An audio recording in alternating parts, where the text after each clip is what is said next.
Farmer Boy. Breaking the Calves, Part 2. The very next Saturday, Star and Bright obeyed him perfectly. He did not need to crack the whip, because they obeyed his shout. But he cracked it anyway. He liked to. That Saturday, the French boys, Pierre and Louis, came to see Almanzo. Pierre's father was Lazy John, and Louis's father was French Joe.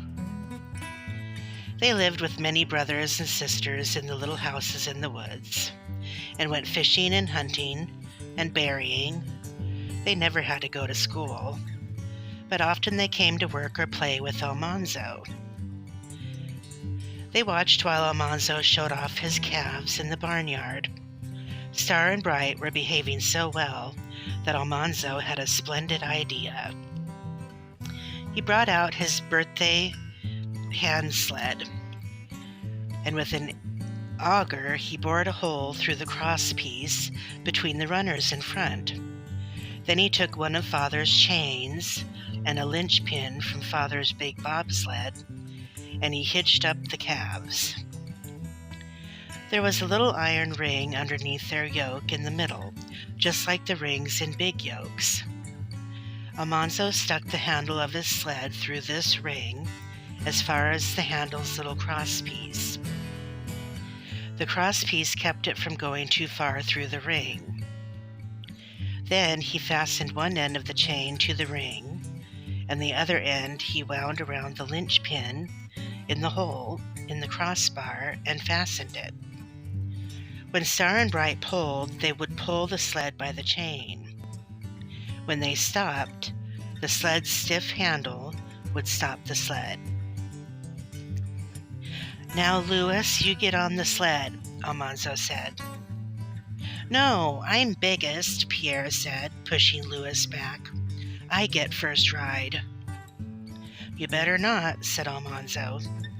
"When the calves feel the heft, they're liable to run away. Let Louis go first because he's lighter." "No, I don't want to," Louis said. "I guess you better," Almanzo told him. "No," said Louis. "Be you scared?" Almanzo asked. "Yes, he's scared," Pierre said. "I am not scared," Louis said. "I just don't want to." "He's scared," Pierre sneered. "Yes, he's scared," Almanzo said. Louis said he was not either scared. "You are too scared," Almanzo and Pierre said. They said he was a fraidy cat. They said he was a baby. Pierre told him to go back to his mama. So finally, Louis sat carefully on the sled.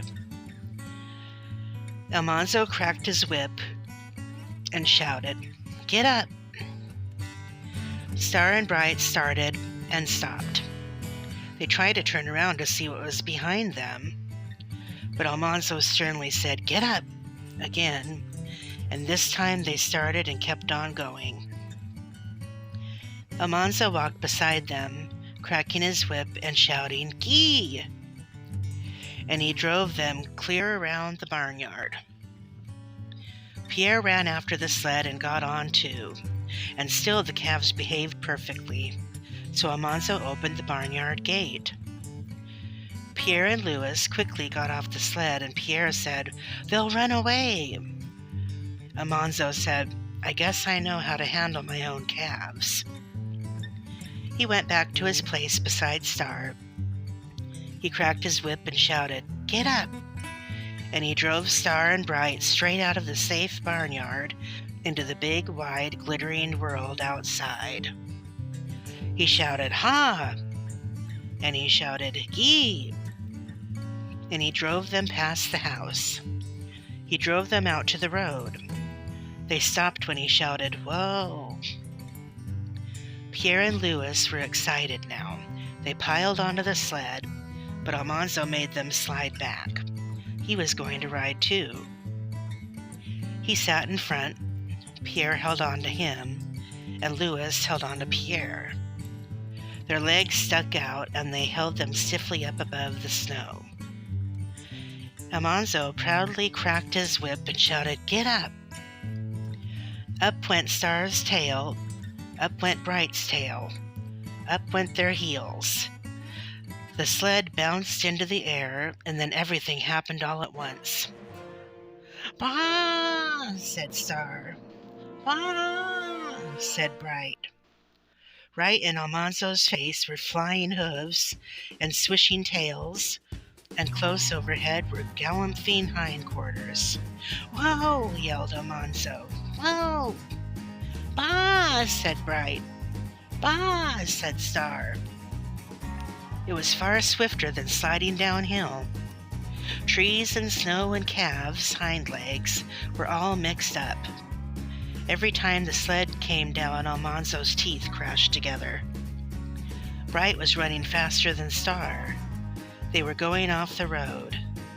The sled was turning over.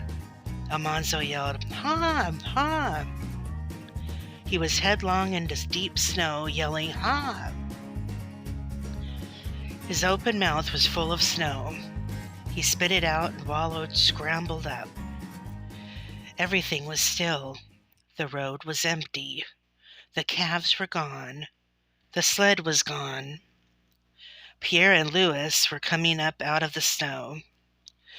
Louis was swearing in French, but Almanzo paid no attention to him. Pierre sputtered and wiped the snow from his face and said, "Sacre bleu! I think you say you drive your calves. They not run away, eh?"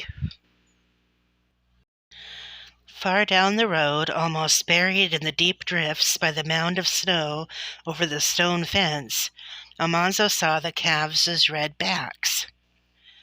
"They did not run away," he said to Pierre. "They only ran. There they be."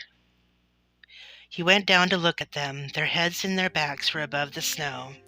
The yoke was crooked, and their necks were askew in the bows. Their noses were together, and their eyes were large and wondering. They seemed to be asking each other, "What happened?"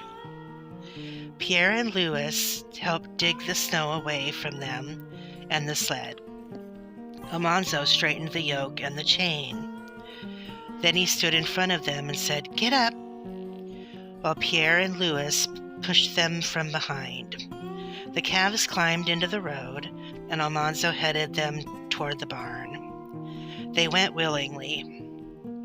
Almanzo walked beside Star, cracking his whip and shouting, and everything he told them to do, they did. Pierre and Louis walked behind. They would not ride. Almanzo put the calves in their stall and gave them each a nubbin of corn. He wiped the yoke carefully and hung it up. He put the whip on its nail, and he wiped the chain and the linchpin and put them where Father had left them. Then he told Pierre and Louis that they could sit behind him, and they slid downhill on the sled till chore time. That night, Father asked him, "You have some trouble this afternoon, son?"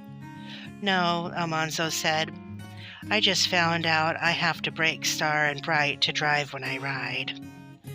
So he did that in the barnyard.